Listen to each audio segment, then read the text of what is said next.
Namo Om Vishnu Padaya Krishna Prasthaya Bhutle Srimate Bhakti-Vedanta Swami Iti Namine Namaste Saraswati Deve Gauravani Pracharine Nirvishesha Shunyavadi Paschatya Deshatharine. Hare Krishna, dear devotees. It gives me pleasure to share with you that over the last several days, we've had some very, very interesting, immersive, and encouraging panel discussions with ISKCON leaders, devotees from around the world. We have tried to cover all parts of ISKCON's continent, starting in our journey from South America, going to North America, then Europe, Africa, parts of Northern Asia such as Russia, India, and Australasia. Amongst the ISKCON leadership structure, as part of the ultimate managing authority of the governing body commissioner, we have the GBC Executive Committee. And today, I have the pleasure to invite, as part of our Books Are the Basis Festival for 2021, the three honorable members of the GBC Executive Committee. I'd like to welcome the chairperson, His Holiness Bhakti Chaitanya Maharaj, the vice chair, His Holiness Bhanu Maharaj, and Revati Raman Prabhu. Maharaj and Prabhu, thank you so much for joining us for this discussion. As part of our project, Maharaj, we have to the EC, we have given the purpose, mission, and vision of this project. And to invoke auspiciousness, I would like to share that briefly with the Executive Committee again. The vision of this overall Books Are the Basis project is that we want Srila Prabhupada books are the most widely read spiritual books in the world. And in order to achieve this vision, we are working on a mission which is to significantly increase the regular readership of Srila Prabhupada books amongst ISKCON devotees, with the firm belief that if ISKCON devotees start reading Srila Prabhupada's books every day, then we have a chance to realize the vision. As in order to fulfill this, we have a specific purpose we're working on for this particular festival. And the purpose is to enhance the culture of reading Srila Prabhupada's books in all of our temples and congregations. So the Books Are the Basis Festival, which is now being celebrated as a whole week on the ISKCON calendar, starting right after Bhadra Purnima and concluding with the arrival of Srila Prabhupada's arrival in United States, is meant for this purpose. As a quick background to the Executive Committee and to the viewers, I'll also like to share with you that this is the second festival that we're celebrating. We started this last year by the blessings of the GBC body and the Executive Committee. And since starting last year, we decided to pursue publishing one in-depth interview with ISKCON leaders from around the world. And I like to inform that we've been successful by the mercy of Srila Prabhupada and the Vaishnavas. And every single week, without fail, we have published an in-depth interview with ISKCON leaders. And we currently have about 64 such interviews published on our YouTube channel so that devotees can take advantage of it. Those interviews, dear devotees, were focused on why we must read Prabhupada's books. Today, I invite our Executive Committee to hear from them, their thoughts and how they feel that ISKCON devotees, ISKCON leaders, zonal secretaries, temple presidents can help fulfill this vision.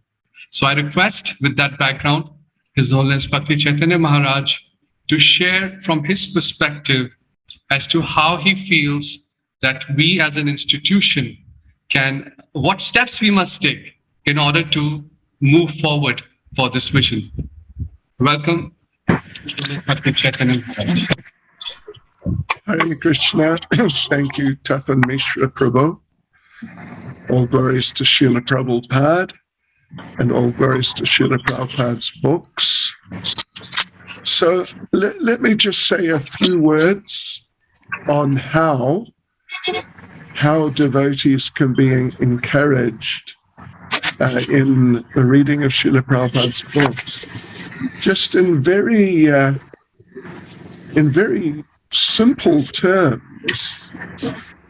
In very simple terms, for the devotees who are living in the temples and they're serving full-time under the management of the temple leaderships, the temple leaders have to allow the devotees some time for reading.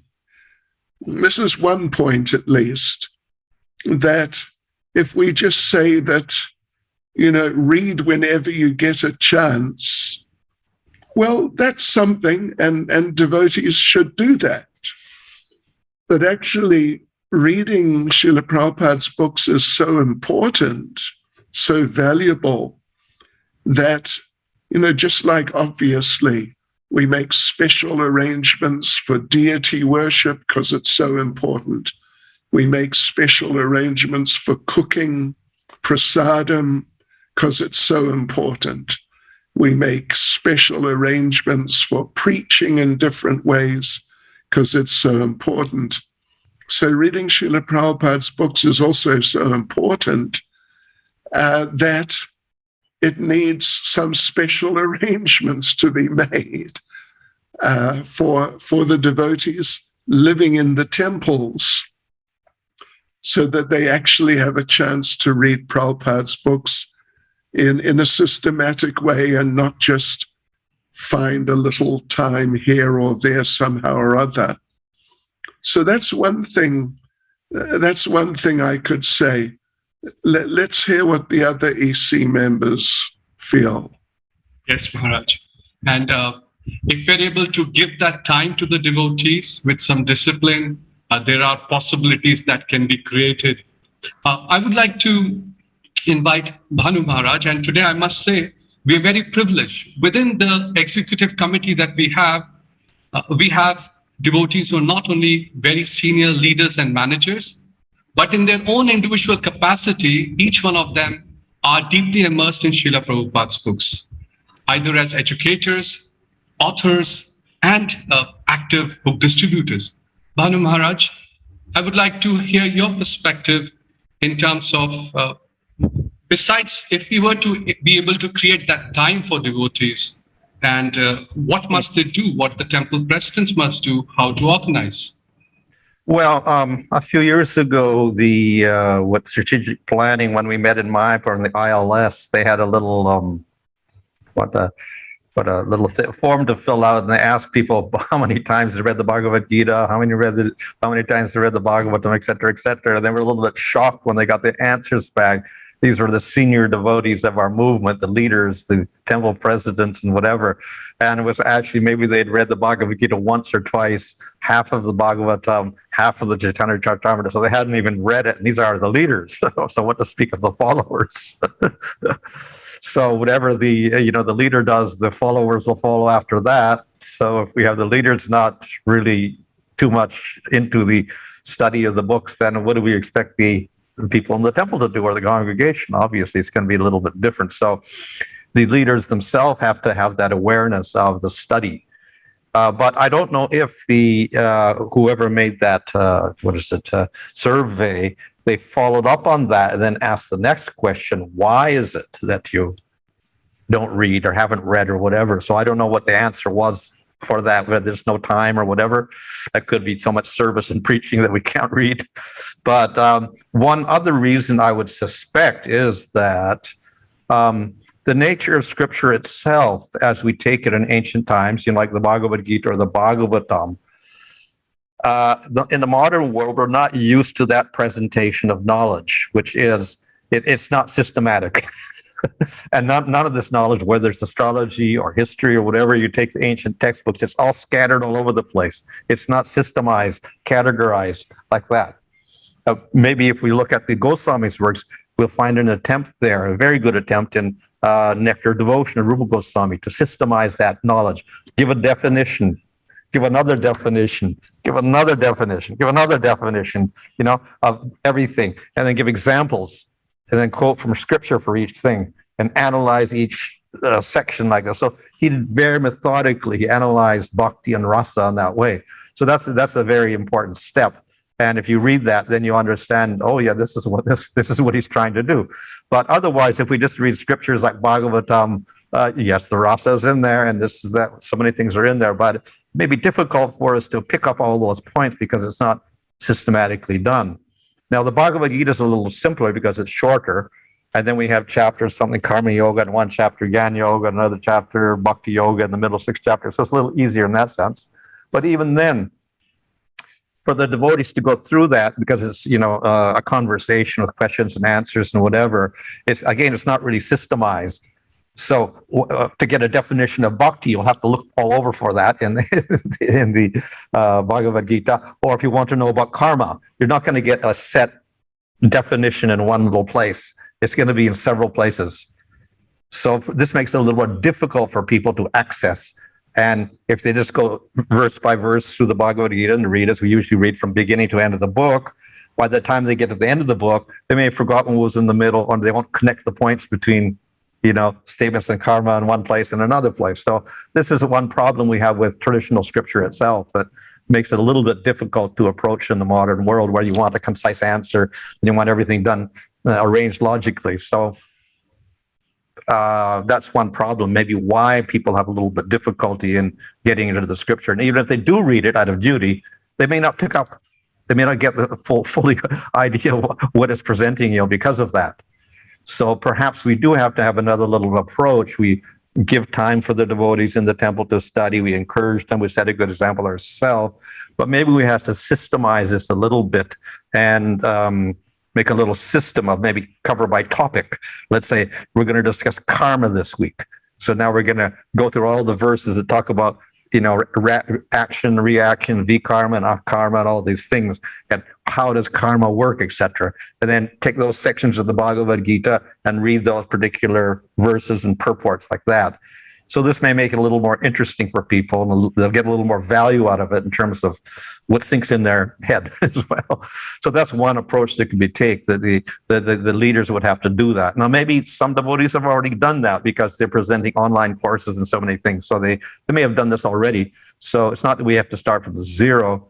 We can probably find around the world many devotees have isolated topics and made a topical study of different subjects of the Bhagavad Gita that could be followed by devotees in the temples and congregation also.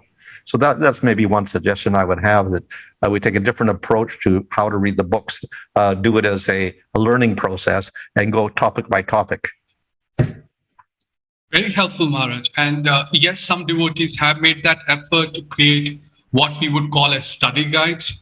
And some of you have yourselves prepared such study guides. I know Bhakti Chaitanya Maharaj has prepared few.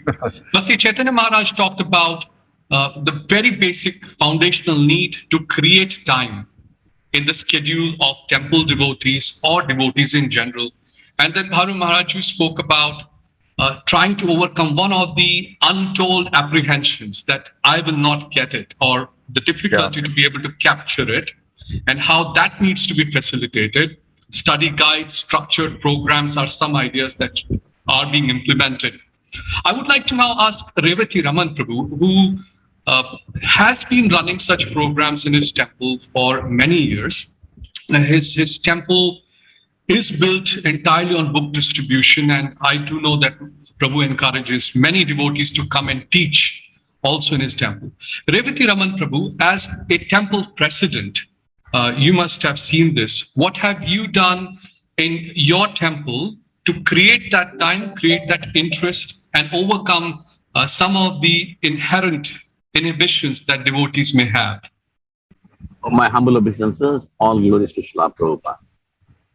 So Srila Prabhupada's books are the basis for us, all of us. Without Prabhupada's books, we can't survive in Bhakti. That's my conviction, because Prabhupada's book, The Science of Self-Realization, is the book which brought me to this movement. So that faith and conviction, I have that. Now, because you got to read Prabhupada's books regularly. The first thing is leaders, they should have the conviction. Prabhupada's books are the main for us. As Srila Prabhupada says, when you read my books, I sit next to you and I will teach you. You know, by reading Srila Prabhupada's books, we are taking the association of Srila Prabhupada, his Vani. You know, like reading Bhagavad-Gita, Krishna is with us.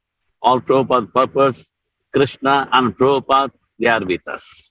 So, first thing, myself and my wife, as I told you earlier, Tapan Prabhu, in the previous interview, every day we read one chapter from Bhagavad Gita or Srimad Bhagavatam. It happens continuously. Sometimes some breaks due to festivals.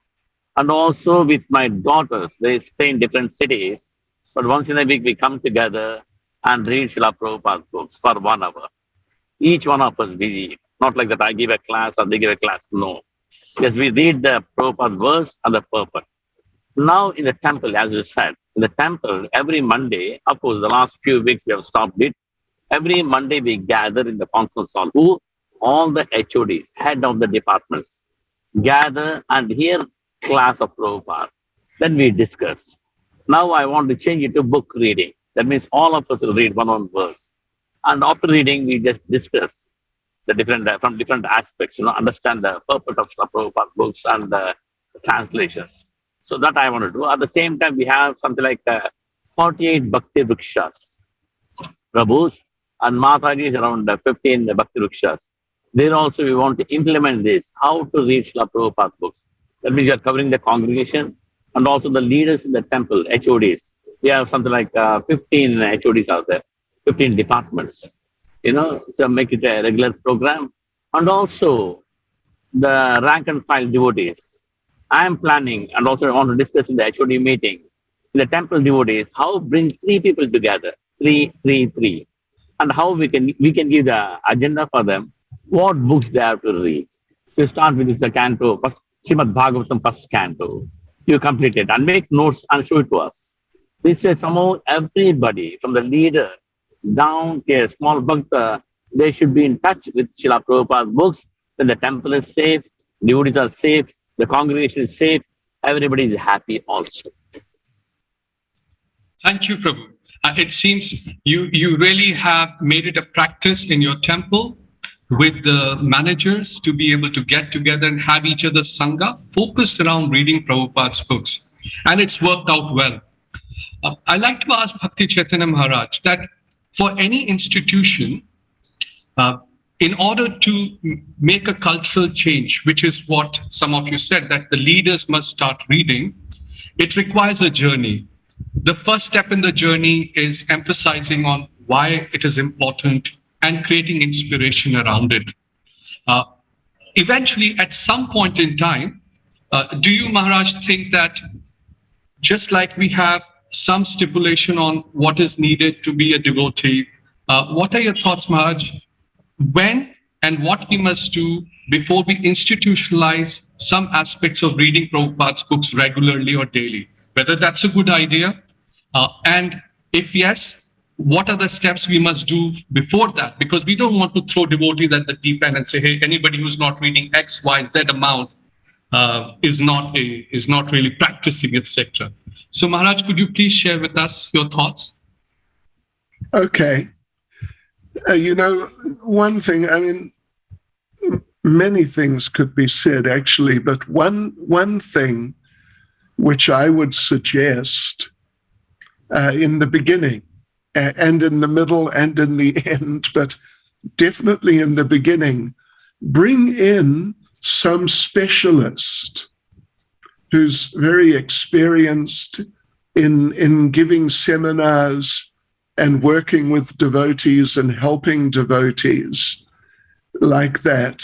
So as Bhanu Maharaj was saying, the presentation in our books tends to be, not specifically like not so linear, you could say, just from point 1 to point 2 and then point 3. It's things that sort of divided up, spread out.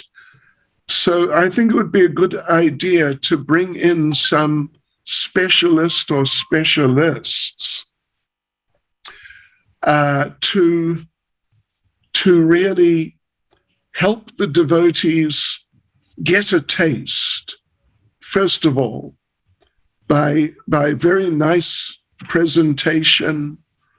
The devotees can learn that, actually, this is nectar.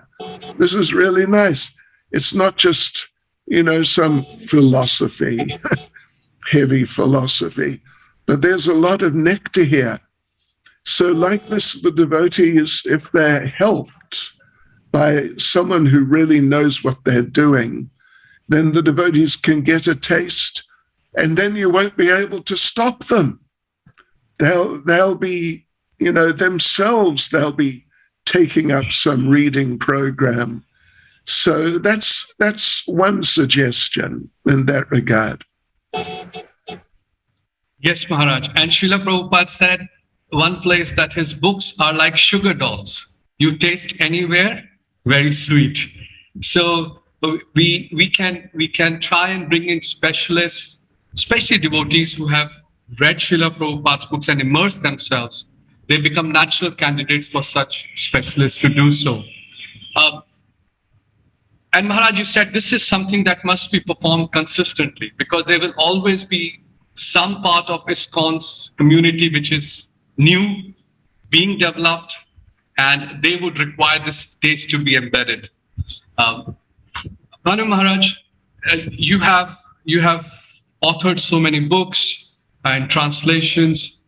Could you give us, when Srila Prabhupada expected in terms of specialization, would it be fair to say or think that the sannyasis within our movement are to be the torchbearers of this sort of a phenomena that Bhakti Chaitanya Maharaj just mentioned, just by the merit of their absorption in scriptures? And not to say that the householders shouldn't do it, but I'm just saying, where do we start on this? Well, I think sannyasis don't have an excuse because they don't have a job, they don't have a family. So in that sense, yes, it's a good start. Of course, some may have more abilities in that direction. Some have more of an intellectual bent or a scholarly bent, and some don't. So those who do obviously could take the lead in doing that. So yes, that's one thing.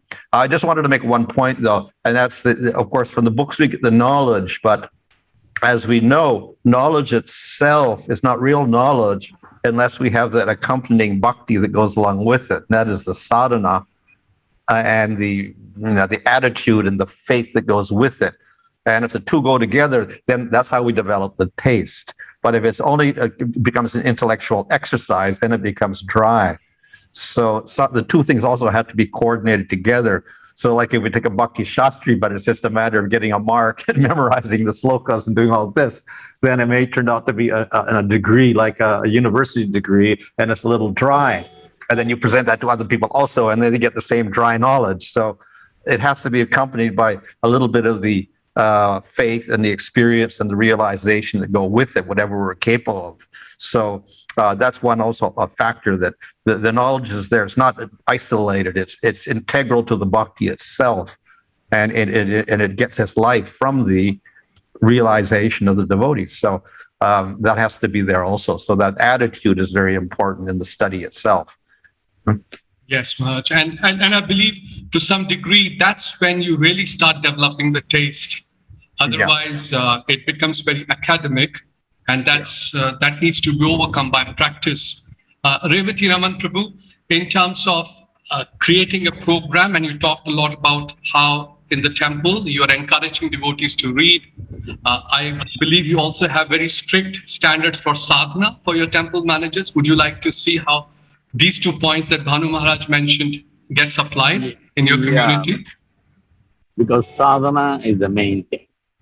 As Srila Prabhupada says, for a leader, he explained this to Dhananjaya Prabhu in London. He told, first, take care of your health. For a good leader, first is health. After health, sadhana. Then seva. Without good health, we cannot perform good sadhana. Without sadhana, if we do seva, it will not be a yajna. It will be a seva with false ego. So sadhana is so important. As Bhanu Swami said, It'll become just high and dry, just philosophy. And whomever we teach, they'll be dry also. Because the sadhana, proper sadhana should be there. Without sadhana, that makes full morning program. Srila Prabhupada, there are so many quotes by Srila Prabhupada on morning program. He has told you do this, you do this, you do this.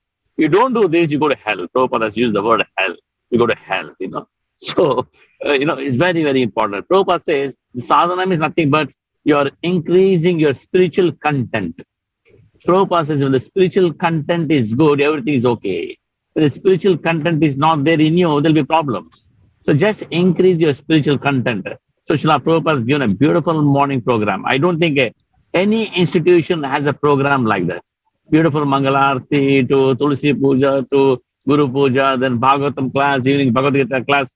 Such a wonderful, nicely tailored program for everybody. We should take full advantage of that and study Srila Prabhupada books side by side. And also, Bhakti Chaitanya Swami said, bring some experts. Make the devotees understand how important this book reading is. Not is some nectar. So proper way of presenting, because he's an expert. He knows how to read Prabhupada books and how to present the same to the devotees in different temples. Thank you, Prabhu. So the key takeaways from today's panel discussion with our executive committee members is, it would be nice if temple presidents and organizers across the zone can create some time where a fixed time or a set time where devotees in the temple and outside can participate in reading Prabhupada's books.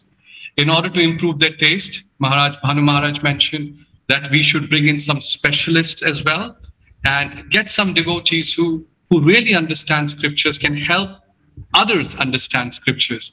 And that should necessarily be combined with building real taste, which will happen by practice of sadhana. So on that note, where we, with encouragement from the executive committee, we would like to bring this festival and its mood of reading Prabhupada's books to its natural conclusion. And we request that whatever we perform during this week of the festival be not the end of it.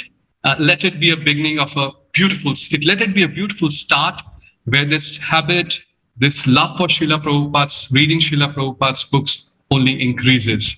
And I like to request Bhakti Chaitanya Maharaj to say a few words to all of the leaders around the world who participated over the last several days in various panel discussions and encouraging their respective zones in this movement about reading Prabhupada's books. Yes, well, very nice. I think these leaders have been participating in the programs. They've really been doing a very important service, which is a very important part of their being leaders. Leaders are not just sort of pen pushers, just simply doing some administration, some writing out some figures and adding things up. Leadership means that you show the way by your personal example. You're leading the devotees in the right direction by your personal example. So thank you to those devotees who have been participating in the discussions. Thank you for setting very good examples. And for other leaders who haven't perhaps been participating or able to take part, please take this point, really take it to heart, that if you set the example, that whatever example you set, the tendency will be the devotees will follow that example. So if you set the example of really being dedicated to reading Prabhupada's books and really getting some nectar out of it and encouraging the devotees in that way, you'll be doing a great service in leadership, to great service for Srila Prabhupada. Thank you, Maharaj. Thank you to all of our EC members. Last year, we took a vow to publish an interview every week, and we are grateful to all the leaders around the world who participated. This year, for the pleasure of the devotees, the ministry is going to intensify our effort And every single day, starting from the end of this festival, we're going to publish a short 2 minutes inspirational talk by leaders from around the world. So we seek your blessings that we're able to fulfill this for the next 365 days, every single day being able to publish. And we're doing it for the new age because not everybody is able to appreciate, 45 minutes, 50 minutes. So we're doing it. We're going to do it 2 minutes, 3 minutes, so that everybody in every walk of life can appreciate the importance of reading Srila Prabhupada's books. Very grateful for all of your time today, despite your busy schedule, and for giving inspiration to all the leaders and zones. All glories to Srila Prabhupada and his transcendental books. Hare Krishna. Jai Srila Thank you. Prabhupada. Hare Jai Krishna. Prabhupada, Hare Krishna, Jai. Hare Paul. Hare Krishna Maharajas Prabhu. Hare Krishna. Jai Revati Raman Prabhu.